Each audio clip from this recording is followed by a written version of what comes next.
nshuti zarababajwe, intumwa za mbere nshuti zarababajwe, intumwa za mbere nshuti zarababajwe, intumwa za mbere nshuti zarababajwe, zapfuye urupfu rubi rw'agashinyaguro, benshi baciwe amazosi, abandi baturirwa, ariko kubwo kwizera ntibigeze bahemuka.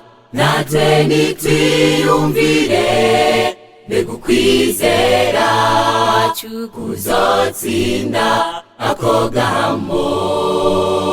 Zapfuye urupfu rubi rw'agashinyaguro, benshi baciwe amazosi, abandi baturirwa, ariko kubwo kwizera ntibigeze bahemuka.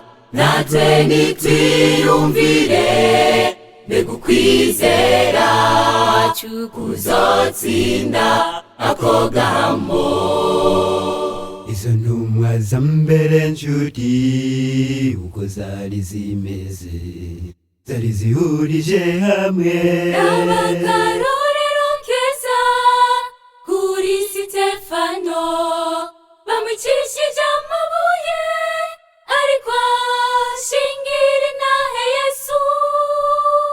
Zapfuye urupfu rubi rw'agashinyaguro, benshi baciwe amazosi, abandi baturirwa, ariko kubwo kwizera ntibigeze bahemuka. Natwe nitwiyumvire, mbega ukwizera kwacu kuzotsinda ako gahamo. Pawulo yarabivuze uko bizogenda kw'abakorera Imana, bazohamwa, ariko ikibabaje nshuti, ako gahamo katebeje, nuko nshuti yanje tutitandukanya n'abantu b'isi dusa nabo.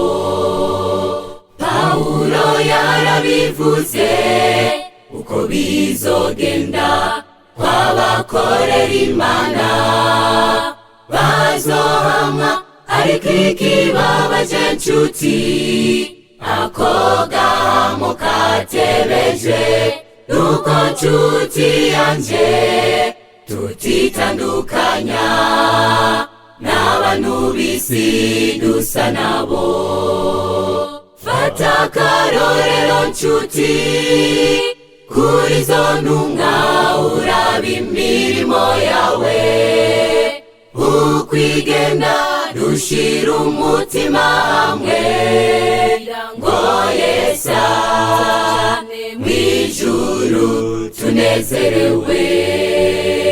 Fata akarorero nshuti kuri izo ntumwa, uraba imirimo yawe, ukwigenda dushira umutima hamwe, ngo Yesu mw'ijuru tunezerewe.